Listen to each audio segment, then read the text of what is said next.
자, 간염의 내과적 관리부터 공부해 보도록 하겠습니다. 간염은 일반적으로 한 2, 3주 정도 지나면 회복을 해요. 일반적으로 정상 회복 기간을 보면 평균을 보았을 경우에 A형 바이러스 간염은 9주, B형 바이러스 간염과 C형 바이러스 간염은 16주 정도 걸릴 수가 있고요. 이 중에 한 1% 미만에서는 심각한 합병증을 앓게 됩니다. 대상자 중에서 점차적으로 나빠지면서 심한 오심과 구토로 수분 균형의 유지가 어려울 경우에는 이제 입원을 해야겠죠. 그래서 입원을 하면 일반적으로 활동 정도를 관리, 가려움증 감소, 약물 치료, 식이 관리 등이 있습니다. 일상적인 활동을 제한할 필요는 없어요. 활동 정도에 관리해서 자신들의 활동 정도를 파악해서 힘든 활동을 피하도록 해야 돼요. 간염 환자는 소모성 질환이에요. 그렇기 때문에 다음날 아침에 일어날 때 피로를 느끼지 않을 정도까지만 활동을 할 수 있도록, 그리고 증상이 너무 심각하면은 베드레스트, 침상 휴식을 취하다가 증상이 줄어들면 점차로 활동을 증가시키도록 합니다. 투약은 활동이 왕성한 감염 대상자의 혈액 1ml에는 일반적으로 1억에서 10억 개의 바이러스가 있어요. 따라서 감염 치료의 목표는 이 1억에서 10억 개의 바이러스를 100에서 1000개 이하로 줄이는 것입니다. 항바이러스제 중에서 라이바비린이란 약물은 어떤 빈혈이라든가 태아 기형이 유발될 수가 있기 때문에 임신 중에 복용은 피해야겠죠. 자, B형, C형 간염 치료제는 크게 뉴클레오시드와 뉴클레오티드 유사체로 나누어져요. 경구용 항바이러스제 같은 경우에는 그러면 뉴클레오시드 유사체 같은 경우에 표를 보시면은 B형의 라미부딘, 상품명이 제픽스, 엔테카비얼, 상품명이 바라크루드, 텔비부딘, 상품명이 세비보, 클레부딘, 상품명이 레보비르예요. 그래서 임상에서 가장 많이 사용하는 것이 라미부딘하고 엔테카비어입니다. 그래서 제픽스나 바라크루드라는 이제 상품명을 알아두시면은 많이 도움이 되겠죠. 그 다음에 뉴클레오시드 유사체 이제 C형 같은 경우에 라이바비린이란 약은 C형 간염에서 경구용 항바이러스제로 투약을 합니다. 뉴클레오타이드 유사체에서 B형은 아데포비어 디피복실, 상품명이 헵세라라고 나와요. 헵세라. 그 다음에 상품명 비리어드가 있는데 임상에서는 헵세라를 많이 사용하죠. 주사용 항바이러스제를 보면은 인터페론 B형하고 그 다음에 페그 인터페론으로 나눠요. 그러면은 B형에는 로페론 I하고 인트로 A, 페그 인터페론의 B형은 페가시스. 그래서 페가시스를 많이 요즘도 사용을 하죠. C형 같은 경우에도 페가시스를 사용을 합니다. 이렇게 뉴클레오시드, 뉴클레오티드 유사체는 어떤 양리작용을 하냐면 바이러스 역전사 효소를 억제함으로써 증식을 억제합니다. 부작용을 보면 두통, 어지러움, 오심구토, 콩팥 독성, 골수기능 억제 등이 있습니다. 자, 인터페론 알파는요, 숙주세포로 바이러스가 들어가는 것을 차단을 해요. 그리고 바이러스의 RNA와 단백질 합성을 억제하는 역할을 하는 약이기 때문에 만성으로 진행된 간염 대상자에게 주로 주사제로 사용을 하죠. 로페론 A, 인트론 A와 같은 제품은 반감기가 짧아요.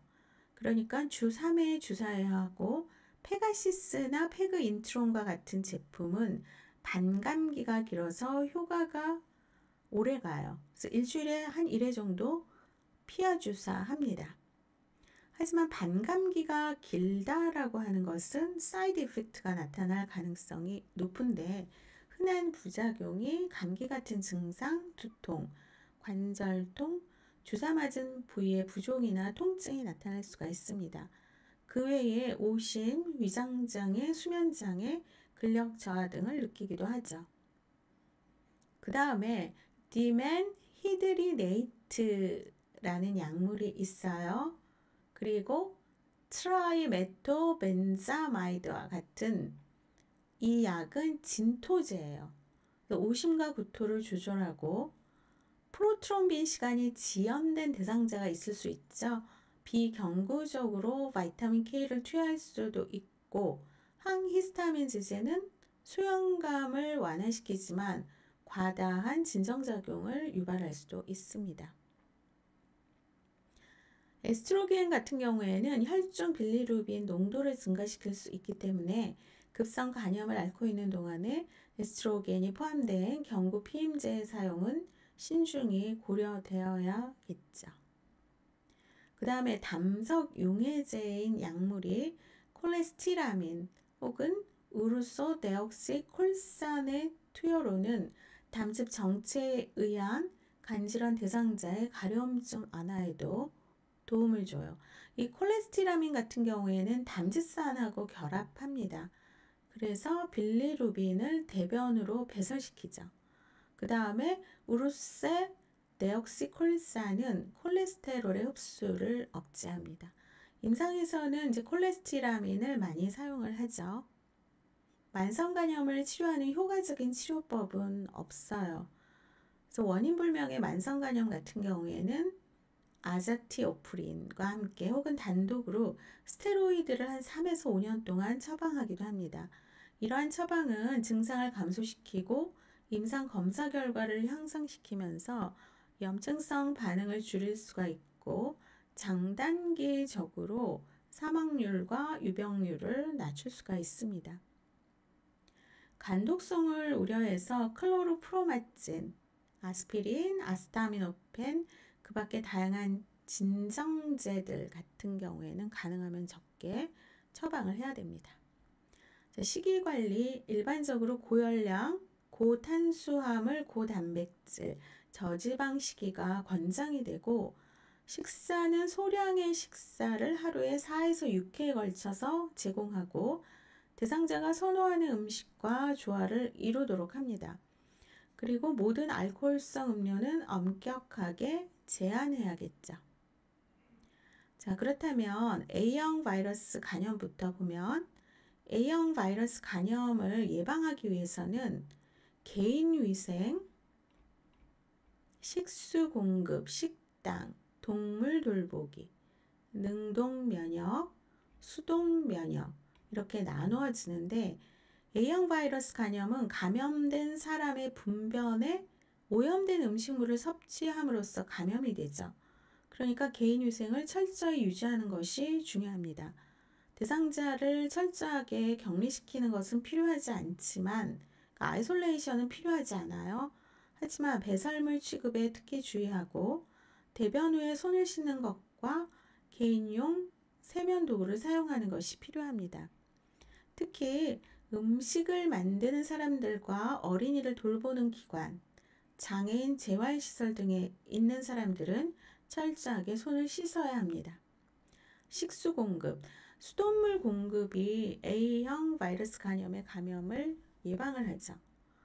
그래서 정부나 다른 차원의 관리가 필요하고 오염된 낚시터는 거기에서 식수를 하게 되면 이제 위험하고 이러한 오염된 물에서 자란 조개들은 A형 바이러스 간염의 주요 감염원이 될 수가 있습니다.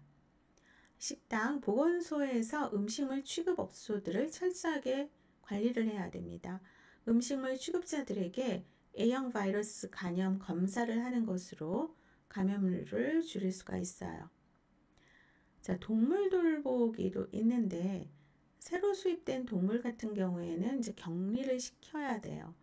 그리고 감염 위험이 높을 때에는 예방적으로 표준 면역 글로불린을 주사할 수도 있습니다. 능동 면역, A형 바이러스 감염 백신이 있죠. 노출되기 전에 예방적으로 백신을 사용을 하는데 국내에서는 40세 이상 성인의 경우 A형 감염 바이러스 항체 보유율이 높기 때문에 일반적으로 접종을 권장하지 않지만 소아나 감염 위험성이 높은 만성 간질 대상자, 불법 마약 중독자, 남성 동성애자, 혈우병 대상자 등이 접종 공고 대상이 될 수가 있습니다. 그래서 A형 바이러스 감염 백신으로 하브릭스, 아박심, 막타, 이팍살 등이 상품명으로 되어 있어요. 소아인 경우에 생후 12에서 23개월에 1차 접종하고 6에서 12개월에 추가 접종합니다. 그래서 소아 때 마치고 그 다음에 한 30대 돼서 A형 감염 백신을 맞추는 게 훨씬 좋죠. 수동면역 같은 경우에는 표준 면역 글로불린은 감염에 노출되기 전후 모두 예방적 효과가 있는데 이 감마 글로불린, 그러니까 면역 글로불린은 A형 바이러스 감염에 노출된 지 1에서 2주 이내에 근육 주사합니다. 만약 대상자와 접촉하고 2주가 지났다면 투여하지가 않지만 A형 바이러스 감염이 유행하는 지역에 살거나 방문하는 사람은 이런 면역 글로불린으로 3개월까지는 보호받을 수 있습니다.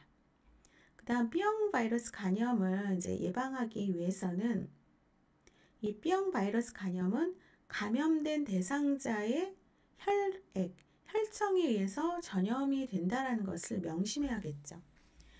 예를 들어서 혈액 제품, 혈액 추출물, 피부를 찌르거나 혈관에 접촉하는 기구들은 모두 오염의 잠재적인 원인이 될 수가 있어요.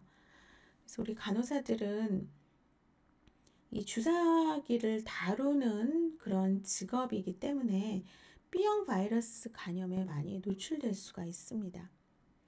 B형 바이러스 감염 표면 항원, HBs 안티젠, B형 바이러스 감염 핵 항원 항체, C형 바이러스 감염 항체, 알라닌 아미노 전이효소의 상승, C형 바이러스 감염의 감염 표식자 등을 검사를 해야 되죠. 매혈자보다는 헌혈자의 혈액을 사용하고 필요할 때만 혈액과 혈액 추출물을 사용을 해야 됩니다. 그리고 매혈된 혈액을 피하기 위해서 선택적 수술을 하는 대상자에게는 자신의 혈액을 헌혈해서 사용하도록 격려합니다. 보균자를 등록시키고 기관들 간의 정확한 기록과 정보를 교환하고 모든 임산부들에게 HBs 안티젠을 검사를 해야 됩니다. 특히 주사기와 주사침은 일회용을 사용해서 감염의 전파를 막고 일회용이 아닌 것은 바이러스 전파를 막기 위해서 멸균해야 되죠. 그리고 모든 건강관리 요원들은 감염 통제위원회의 일반적인 주의사항을 따라야 됩니다. 첫 번째가 개인위생인데 B형 바이러스 감염자나 보균자들은 개인위생을 지킴으로써 감염을 줄일 수가 있고 특히 면도기, 칫솔, 목욕수건, 담배 및 다른 개인용품들을 다른 사람과 같이 사용하지 않아야 됩니다. 능동면역 B형 바이러스 감염 백신은 B형 바이러스 감염에 노출되기 전에 능동면역 상태를 제공을 하는데 우리나라 같은 경우에는 헤파박스, 또 헤파뮨, 유박스비가 있습니다. 그래서 팔에 있는 삼각근에 IM 근육 주사하죠. 왜 삼각근에 주사를 하냐면 엉덩이 근육에 둔부 근육에 주사할 경우에는 항체의 형성률이 저하되는 것으로 알려져 있습니다.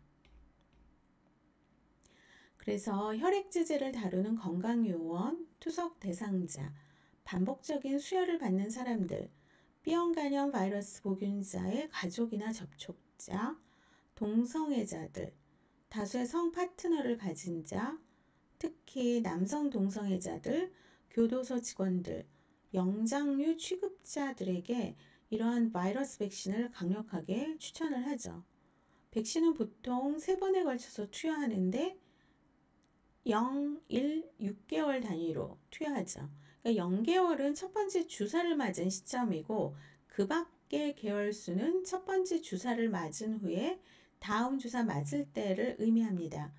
세 번째 주사 용량은 면역을 연장시키는데 중요해요. 그래서 백신의 효과는 한 95% 이상으로 나타나고 안티-HBs 역가가 10ml 유니트 이상일 때는 능동 면역이 성공적으로 이루어졌다고 평가를 하죠. 그래서 보면은 이 항체 검사를 하죠. 대부분 우리나라 같은 경우에는 태어나자마자 바로 마치죠. BCG보다 먼저 마치죠. 그 다음에 1개월 후, 6개월 후에 투여를 합니다. 자, 수동면역은 B형 바이러스 간염 면역 글로불린을 사용하는데 B형 간염 면역 글로불린, 헤파타이티스 B 이뮤노글로불린이라고 해갖고 이거를 이제 헤파빅이라고 해요. B형 바이러스 간염을 전혀 앓은 적이 없거나 B형 바이러스 간염 백신을 맞아본 적이 없는 사람이 B형 바이러스 간염에 노출된 후 예방을 위해서 필요한 거예요. 자, 간염 바이러스에 노출된 후 예방을 위해서 필요한데 헤파빅이 필요한 구체적 경우는 피부나 점막을 통하여 우연하게 HBs 안티젠 양성 혈액에 노출된 경우, HBs 안티젠 양성 반응을 나타내는 사람과 성접촉을 한 경우, 또 분만 시 노출되었을 때를 말합니다. 헤파빅 주사는 주사 후 3개월에서 6개월만 방어 효과가 지속이 돼요. 그래서 수동면역과 능동면역을 동시에 하도록 권장합니다. B형 간염 바이러스에 노출된 후 24시간 안에 헤파빅을 근육주사한 후 백신을 스케줄대로 접종한다는 거죠. 그래서 만약에 산모가 B형 간염 바이러스 보균자예요. 감염이 되었어요. 그러면은 거기에서 그 산모에게서 태어난 아기는 출생 즉시 바로 헤파빅을 투여해요. 생후 12시간 이내에 백신을 접종해요. 헤파빅을 투여하고 또 하나 그 백신 스케줄대로 맞는 백신을 같이 투여합니다. 두 개를 한꺼번에 투여를 하죠. 그러니까 이뮤노글로불린하고 그 다음에 백시네이션, 스케줄대로 하는 백시네이션을 두 개를 동시에 태어나자마자 아기에게 투여를 합니다. 이렇게 되면은 95% 감염이 예방이 되고 또 모유 수유를 할 수가 있어요. 자, 그 다음 C형 바이러스 간염. C형 바이러스 간염 경로는 B형 바이러스 간염과 비슷해요. 그래서 같은 방법으로 예방을 할 수가 있는데 이 C형 바이러스 간염 예방을 위한 백신은 아직 개발되지 않았는데 치료제는 나와 있어요.